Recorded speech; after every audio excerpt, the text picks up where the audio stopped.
Welcome to Wit and Wire, the podcast for new and growing podcasters who want to make an impact. I'm your host, Melissa Guller, and in each episode, I invite diverse podcasters and industry experts to share their stories and expertise with us. And today, I'm so excited to be here with Kelsey Chapman, the host of the Radiant Podcast. Today, we're talking about how scrappy beginners can start their podcasts and businesses without huge budgets, and why Kelsey believes that podcasting is the new blogging. I felt so uplifted and inspired to take real action after my conversation with Kelsey, and I know you will too. But first, Kelsey and I have something special to share for those of you tuning in live during episode release week. Have you ever felt like you're ready to grow your business, but just can't afford the costs of most programs that would help get you there? Well, thanks to today's guest, Kelsey, a bunch of course creators and I have joined forces to put together the perfect complete toolkit of courses to help you grow your business or finally get things off the ground. The toolkit has over 20 courses, and although the retail value is well over $5,000, we're selling the whole thing for just $99. Not $99 per course, $99 in total for all 20 courses put together. But why are we doing this? We're committed to making entrepreneurship accessible, now more than ever in such an uncertain time. This is something I believe in deeply as a business owner, so I'm honored to be included. The toolkit includes courses on branding, social media marketing, web design, email marketing, and it includes my most popular course, my Podcast Kickstart program, to help new podcasters like you finally turn their podcast dreams into reality. So, with this bundle, you'll truly have everything you need to not just start your podcast, but to really take your entire business and impact to the next level. I know this toolkit will over-deliver, and I can't wait for you to check it out. Visit witandwire.com/yourcourse-toolkit to see what's inside and to grab all 20 plus courses for just $99. Again, that URL is witandwire.com/yourcourse-toolkit, or you'll find a link in the show notes. Hey everyone, I'm so excited to introduce you to today's guest, a woman who truly embodies the word radiant in everything she does. Kelsey Chapman is an author, community builder, online educator, and the host of the Radiant Podcast. She wholeheartedly believes that dreams are worth pursuing and is passionate about teaching women how to walk with purpose in their gifts and to live from a place of identity and rest, all so that they can carry their dreams and vision for the long haul. After a few years of fumbling her way through post-grad life and a brief stint overseas, Kelsey realized that her entrepreneurial itch wasn't going away. So she came home, got to work, and turned a part-time blog and side hustle into a multi-six-figure business in just 2 years. From there, she realized her business-savvy traits and desire to empower others could be translated into something bigger through teaching everything she's learned with others. And in just 4 years, she has mentored hundreds of clients and thousands of students through building their brand, growing their platform, and stewarding their influence. Today, Kelsey plays the role of personal cheerleader to an engaged audience of 100,000 followers and empowers and equips women through her Radiant Podcast, Dream to Done online mentorship program, and up next, her book, What They Taught Me, Recognizing the Mentors Who Will Take You from Dream to Done. So, Kelsey, welcome to the podcast. Thank you so much for having me, Melissa. It is a joy to be here today. Yes, it's a joy for me too. And to start, I would love to learn a little bit more about your own business story. So when you first started your online business back in, I think, 2015, what did your life look like at the time? Man, well, when I first got started, I was a barista. And so I actually had come home from an overseas kind of foreign aid program, and it was really fun. I loved it. And when I was there, I thought, like, I'm going to move back. This is what I'm going to do with my life. And then I kind of got home and was like, I have no idea what I'm doing. So I'm just going to, take a job right now that is just kind of a filler job. I had a college degree, but didn't really, it was pretty vague. It was global studies and Spanish. So had no idea what I was going to do with my classic liberal arts degree. And, kind of had come back, wasn't sure what I was going to do, but was getting married. And so I was like, well, it'll be fun to work at Starbucks for a little bit. Give me some time and space to figure it out. And that's when I really started thinking through a blog with a girlfriend of mine. And so that's really where I got started. We just started dreaming of kind of a lifestyle blog, the two of us. We did that for about a year together. I realized, wow, I think I have a knack for marketing and growing a platform. We had grown our blog to 40,000 followers the first year. And I had always had, teachers in school say, like, you've got to go into marketing. And I'm like, no, thanks. I am going to do something more meaningful with my life than marketing. Like, I really had this kind of idea that like marketing and money and sales, all of that was schmoozy. And I needed to go do something that was sheer impact. And so I did that. And then I came back and realized I really am good at marketing. And over time, of course, I've kind of shaken off the notion that it's schmoozy or not impactful. Actually, you can have a lot of impact with marketing, and to create impact anywhere, globally, locally, in your own backyard, you need money. You need to sell stuff. And so I shook off some of those negative mindsets and kind of worked through them over the years. But at the time, I was just diving in. So I got home, I started this blog with a friend. Over the course of a year, it grew. We went our separate ways after a year because we kind of had different paces and visions for it. But that was just the beginning for me. And it has evolved and taken so many shapes since then.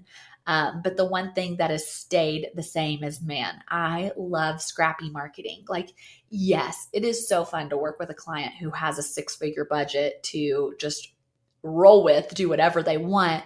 But I really care about the underdogs. I care about scrappy marketers who, like me, didn't have a budget. Now I do. But at the time, I started this creative project with a friend, and my husband was like, you do you, have fun, but all I ask is you break even. I mean, we're living on a barista budget, okay?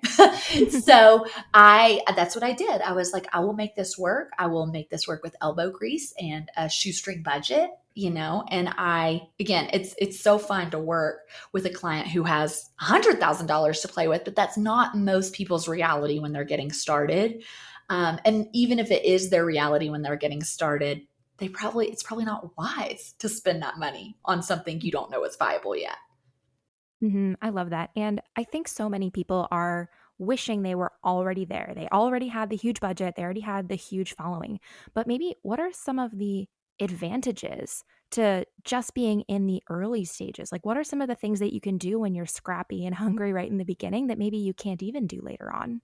Honestly, it's kind of nice to not know all the nuances of your industry, because then you can be intimidated by that. The further down the rabbit hole I've gotten over the years, whether it's my industry of, digital marketing or e-courses, whether it's the author speaker world I'm a part of as well, the further in, the more paralyzed with fear you can get because you know more. But when you're in those beginning phases, you're just kind of hacking your way through, going blind. But that is kind of nice to not know. It's kind of like blissful ignorance is bliss, right? And so don't despise small beginnings.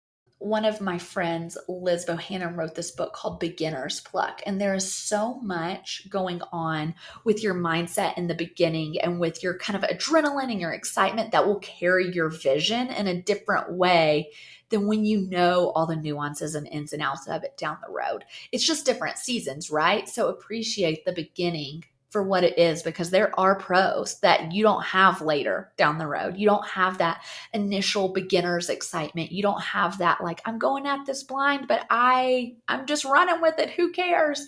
Too much then. Now, there's some pros to the middle of the road as well, but I would definitely say don't despise those beginning phases. It can feel scary. You can feel in over your head, but there are definitely some perks. And I love hearing you describe it as seasons too. To me, that image just made so much sense because you would do things in summer that you wouldn't in winter, just as in your business, you would do different things at different times and it's not better or worse. But I think that's such a great point. And I know that I think there are probably a lot of women in particular, maybe men as well, who dream of starting their own business, podcast project, but they just haven't started yet. So what do you think are some of the things that are holding most people back? Oh, fear, comparison. Man, I could go on this all day long. I mean, one of my signature things is called Dream to Done because I love dreaming with people, but like, let's get it done. A lot of dreamers are not doers. And that's what I care about, people turning that dream that's in their head, kind of abstract, floating around, and turning it into a reality. And one of the biggest hangups is fear and comparison. And how that tends to take shape is I'll meet with the same coaching client for 8 weeks and we're talking about the same thing. We'll come back to a session 2 weeks later. What'd you do? Well, I haven't done it yet. I'm still working out the kinks. I still need to build my platform. It's all what people get hung up so much on, not having a big platform. But honestly, the reality is sometimes a smaller platform has a more bought in audience. I'm sure you know that as well, Melissa. I would love to hear your thoughts. Like, the bigger your audience gets, I use this example with Instagram quite often. You might follow along with, someone who has 10,000 followers. Their engagement on their post is insane. It's like 10%. They've got a ton of comments. Their audience is so bought in to what they do. It seems like they never miss a beat. Whereas a brand like Anthropologie, they don't have 10% engagement. They have 0.03%. Like, it's insane how the bigger you get, the less your audience sees. So there's some beautiful things about those beginning phases. That's why you see brands working with microbloggers now, because they know those smaller audiences have a different level of buy-in from their audience. I totally agree. I think that there's a lot of freedom when you're first getting started because you can try out so many different ideas. And if something doesn't work, it's okay because not a ton of people saw it and you can kind of just move on to the next. So I think there's a lot of flexibility. Plus, when I was first getting started with, let's say, online courses, I was doing things that didn't scale. I was sending video recorded welcomes to every single new student. And I did Wow. that all through like a pretty long amount of time because I really wanted them to feel like I was personally there to help. And I know that those students ended up referring more students. And those are the kinds of things you can do. I think there's this personalized touch when you're first getting started that will really set you apart. I totally agree. I love what you just said about, like, sometimes you can like try an iteration of something and no one's really ever going to know if you change. And I think that is something that holds people back quite a bit in the beginning of like, oh my gosh, I changed my offer 3 times in a year. And it's like, yeah, that's what happens in the beginning. You're shaking it out, you're working out the kinks along the way, but no one is holding up a microscope to your career and thinking you're fickle because you changed your offer 3 times. Like, everyone has multiple iterations of what they do before you see the final product. I use this example far too often, but one of my favorite stories is Kanye on one of his more recent albums, which is, I love him or hate him. I know he is quite polarizing. But he released his album like on Spotify, imperfect. It was not fully complete. And then he kept uploading the new tracks as he perfected the album so that his listeners could hear the creative process. And so I thought that was so cool because often we only ever see the finished product, but there's so many steps to get it to where it is. And I love that he illustrated that by allowing his listeners in. I think some of the most successful and balanced entrepreneurs that I know are the ones who keep testing and they're not afraid to try new things. But I think when you're first getting started, it's easy to assume that you have to get it exactly right the first time. And I have to imagine a lot of people maybe don't start at all because they're waiting for the idea to be perfect, which is just not going to happen. 100%. I did that very much in the beginning. I didn't pitch to a single brand until we had 10,000 followers.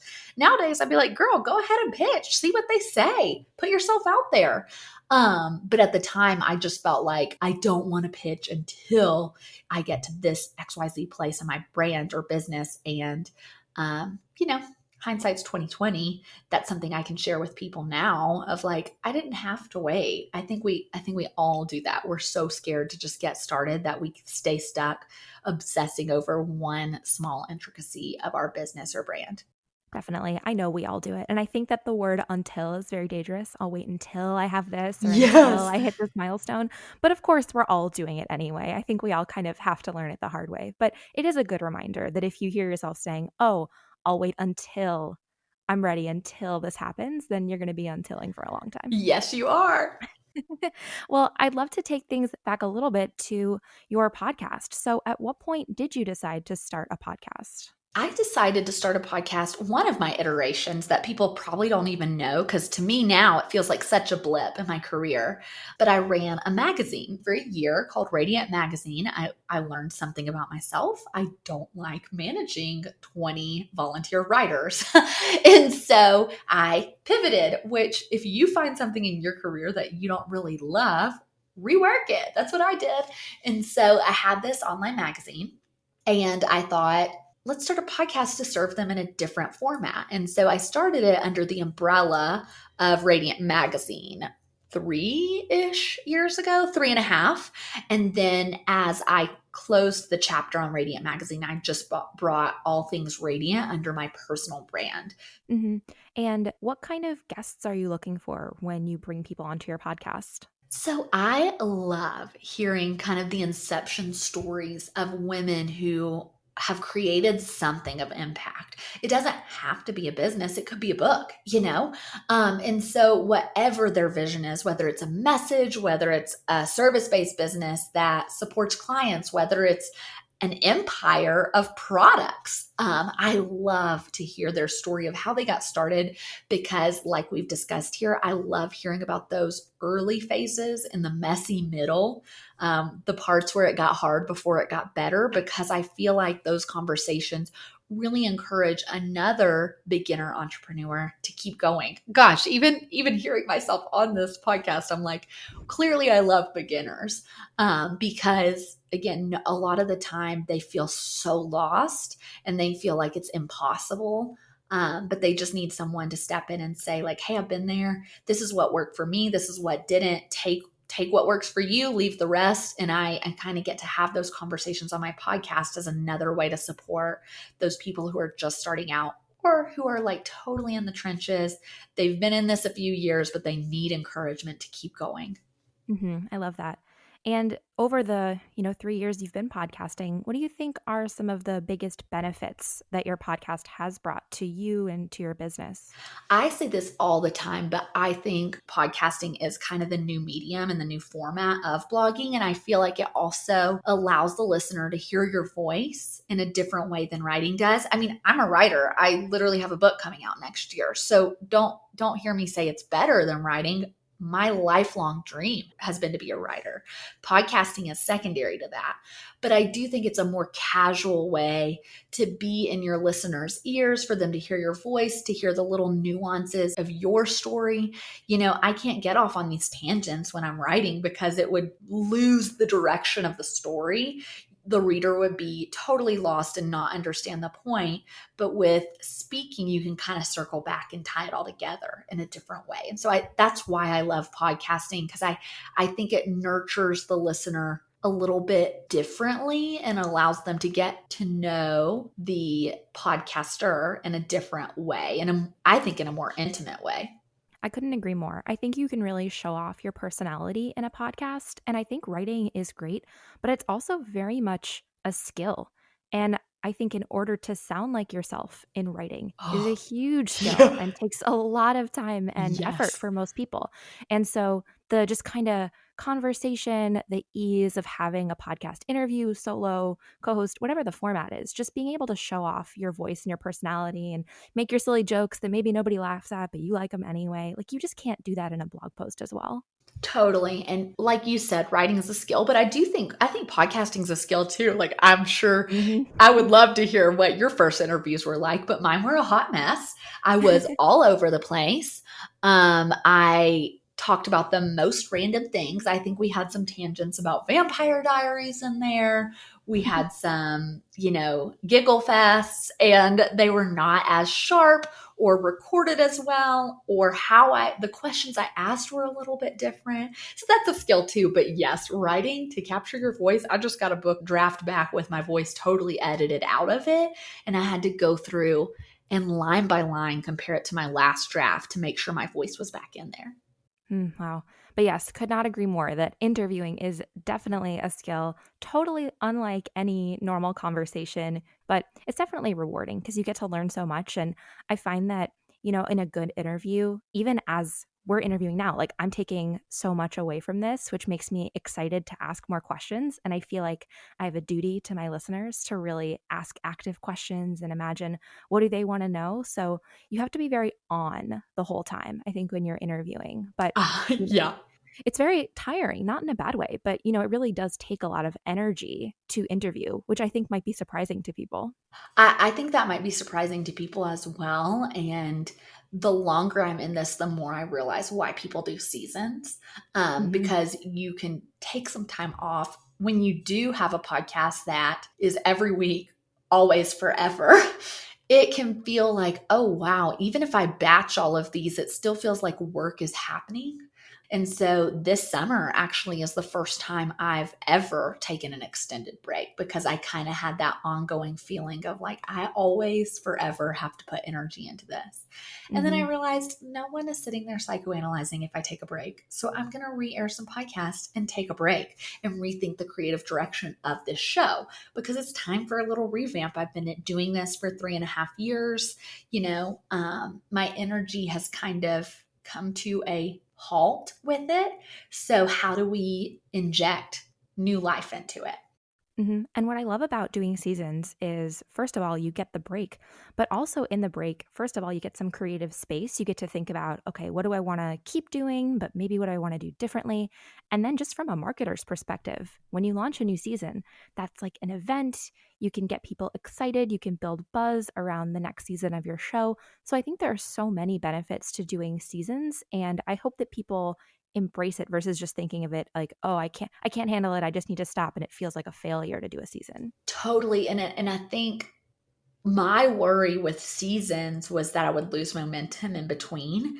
But if I think of it from a consumer perspective, I love when a new season drops of a show. I really enjoy it. I'm eager and on the edge of my seat, and I'm like, oh, I'm binging that. I'm so pumped.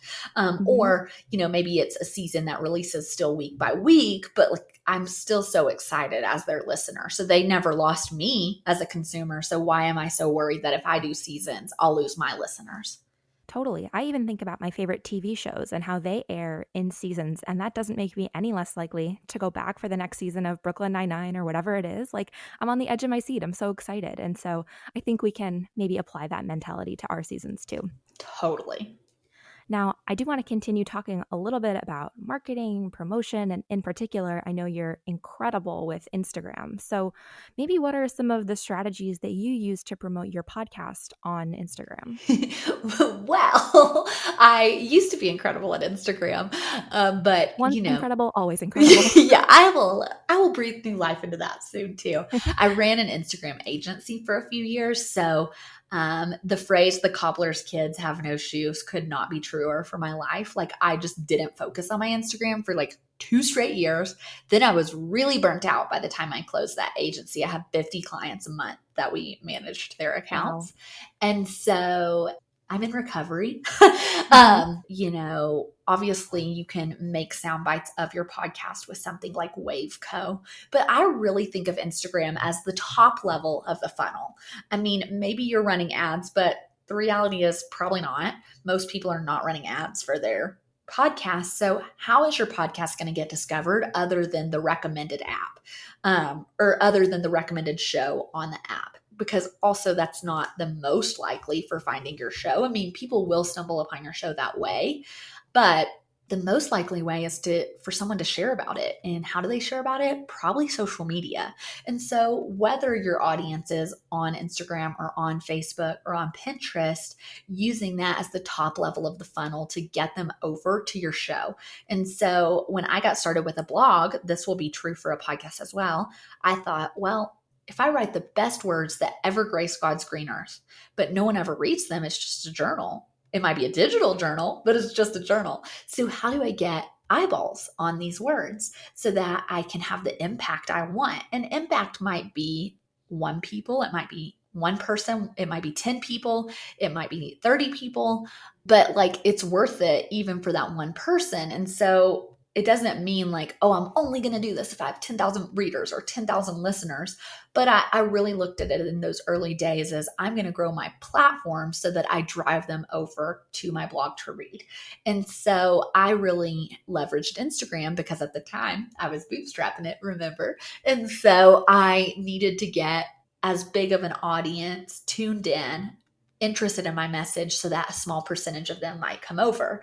And so I apply that same strategy when I help people start their podcasts. So grow your social platforms, share about it on social. If you have interviews, encourage your interviewees to share about it on social by providing them social content. If you get your guest a Google Drive folder of videos to share, they will share it 9 out of 10 times. Sometimes the huge people, the huge guests don't share. But most people want to promote the show they were on to share their story if they're a guest. If you're a solo caster, just promote your heart on social media. But either way, using that as an entry point to your show is a great opportunity to capture your audience. This is such great advice. And I feel like I remember reading this somewhere about you, but in the early days when you were really getting to know Instagram, I feel like I remember reading that you were really focused on Instagram versus trying to be everywhere at one Yes. time. Is that right? Yeah, because I had limited time. Like I still had to work. And then even when I went full time on my own, I still had clients to serve. And so there are only so many hours a day I could focus on my stuff. I wasn't going to try to grow Facebook, grow Instagram, grow Pinterest. It's like, let's grow Instagram, get that moving. Then let's focus on Facebook, get that moving. And then also the reality is as you grow something, you might have a little more cash flow to pay with to maybe pay someone to help you grow Facebook or pay someone to help you grow Pinterest, which is what I did. My sweet spot is Instagram. And so I grew that with my own two hands. I literally, my arms would hurt up to my elbows from being on my phone in those early years. Like I went hard, as with anyone, bootstrapping a business and building it from the ground up. That was just my main priority because I knew it was going to be my entry point for my audience. My people were on Instagram. Now, here's the deal. I have a friend, she polled her audience, 1% of them were on Instagram. So she focused all her efforts on Facebook. I mean, go where your people are. Serve them, serve them, serve them, nurture, nurture, nurture, tend that garden.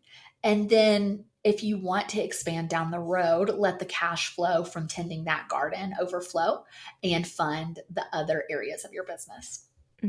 Well said. And I love too that you talk about how Instagram or really any of these marketing channels are like the top of the funnel. It's how people are finding you. I think maybe people who don't have any experience with marketing would assume that the way that people will find your podcast is through Apple or Spotify or Mm-hmm. wherever they listen.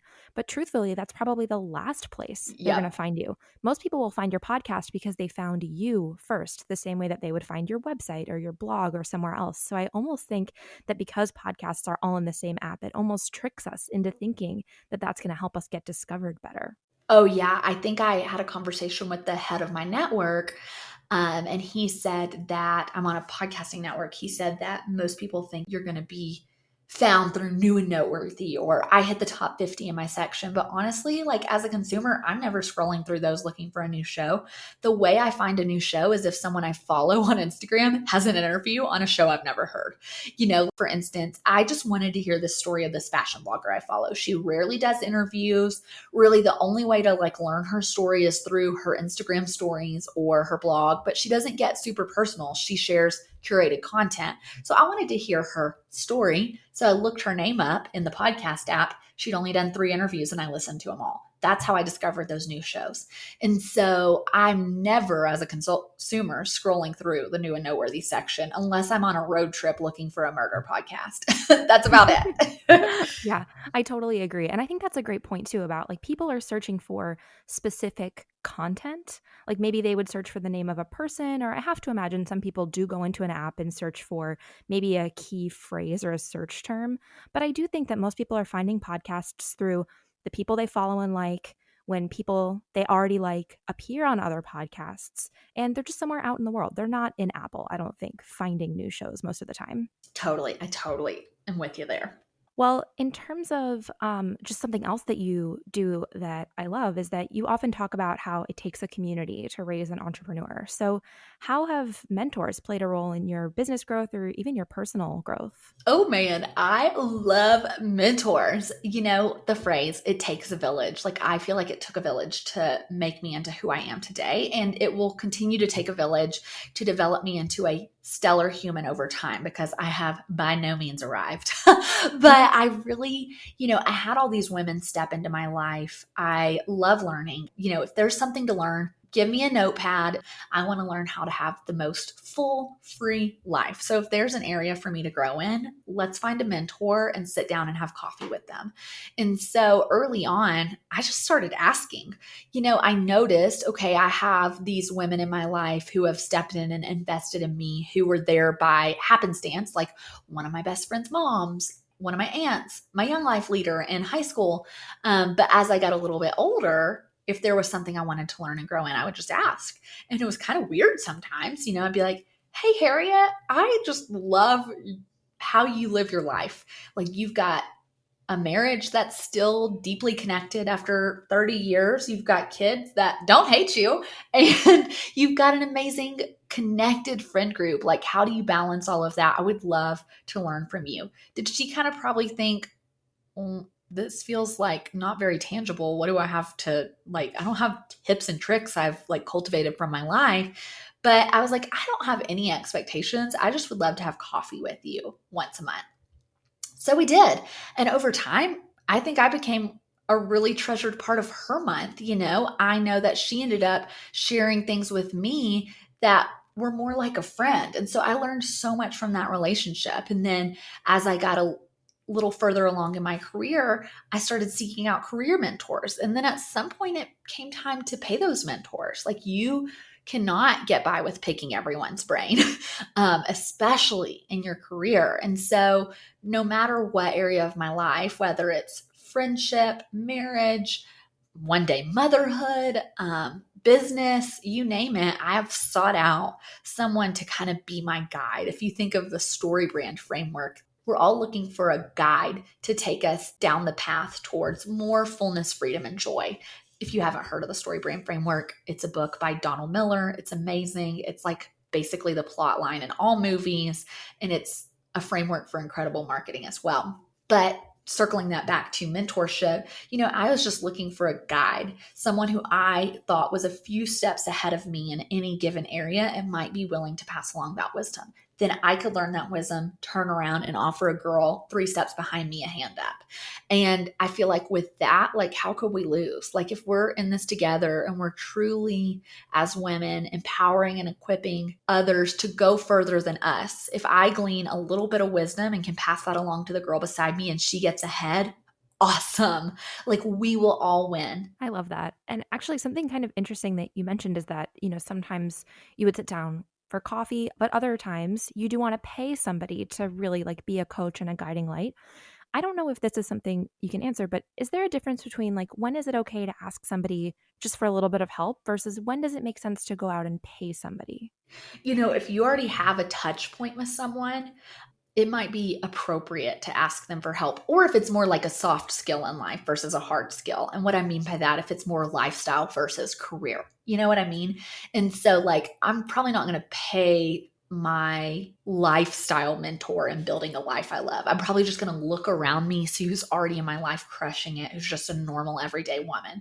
I also don't expect Oprah to be my mentor. Like, Oprah doesn't have time. She doesn't know me. She has a gazillion followers, And so I literally just look around and see who is crushing it in the areas I want to grow in.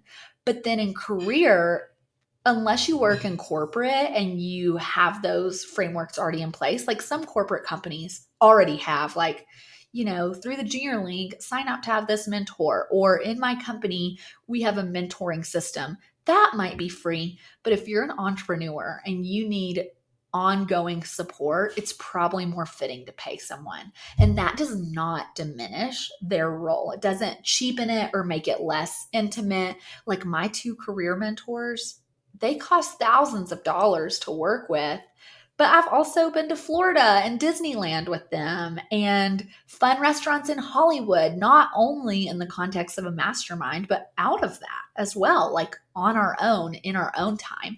And so these women, I feel like when you're really generous as a mentee as well, like you seek to give back, you ask what's going on in their life, you don't just take. These mentors, it's lonely at the top. And so they're thankful to have someone who cares for them as well. And often that can turn into a friendship. And that coaching relationship can go deeper into more of a mentoring relationship. And that mentoring relationship can become a friendship. I hope that's like clear, because I know it can feel like a little abstract and a little vague. But I do think like with career mentors, I lean towards paying them. And I always use like Amber as an example. I met Amber because of a cold Facebook ad. I didn't know her. It wouldn't be appropriate for me to be like, "Ooh, I love the business you've created. Can I like take you to coffee or virtually sit down with you in Skype and you tell me everything you know?" Like, no, she pays thousands of dollars for coaches. So I need to pay her to relay that information. But again, it's been 4 years now, and I feel like she's stuck with me forever. I wrote a chapter about her in my book. We really connect, not in a weird way where I think we connect and we don't actually, but like, I really from the beginning was like, "Hey, Amber, even though I am paying you, like, how can I also serve you? Can I help you grow your Instagram?" Like that was my specialty at the time. "Hey, this is what I'm learning with Instagram. This is what's working." And now I'm a mentor in our program. And so flipping the switch a little bit, when I have a coaching client who only comes to the call and wants to hash out, their stuff, of course, that's what they're paying me for. I expect that. That's no problem.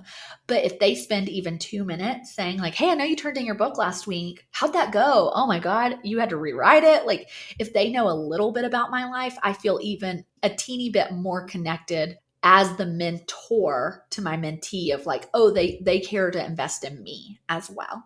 Well, I love that because I think what you're pointing out is that it's not a one-way street. Like, sure, maybe you are paying a mentor for their services, but I love that you talk about how you can serve them too, because I don't think that it should be all on them to bring everything to the table. And just hearing how like you really showed up and offered what you could do for them, or even just asking about how they're doing, like they're a human too. And I absolutely love that. I don't think I've heard that advice before. Well, that makes it, yeah, I know it can feel abstract. Even relaying that in my book was challenging, because it's like, well, what's the difference between a coach and a mentor? There's not a huge difference, but there's these subtle differences that matter.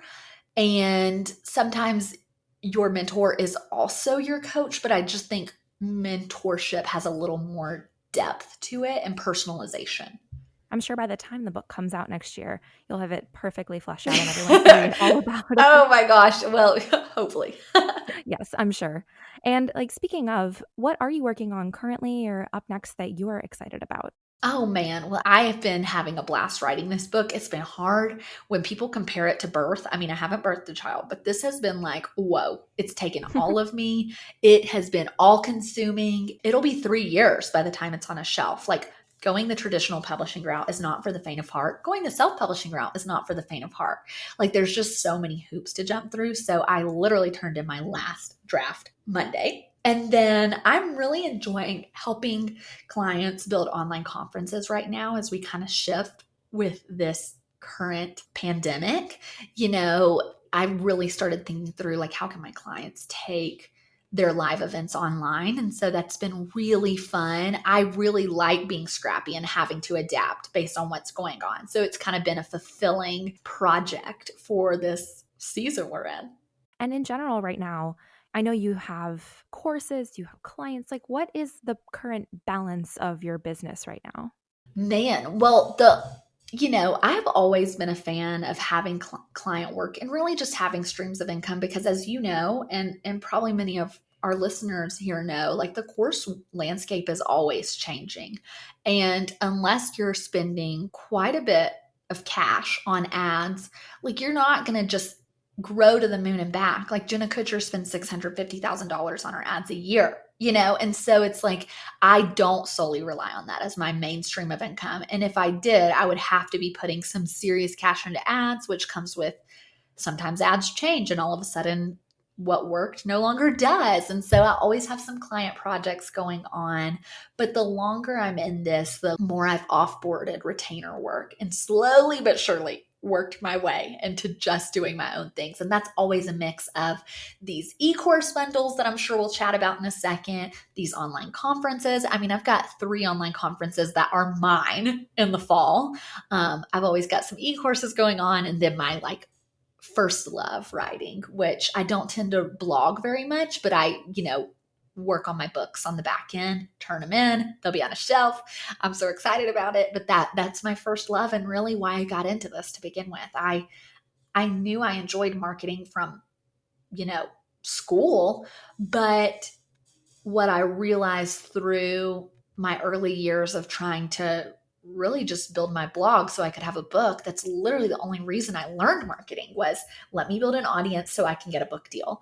And writing brought me to my love of marketing. So kind of all comes back to that always.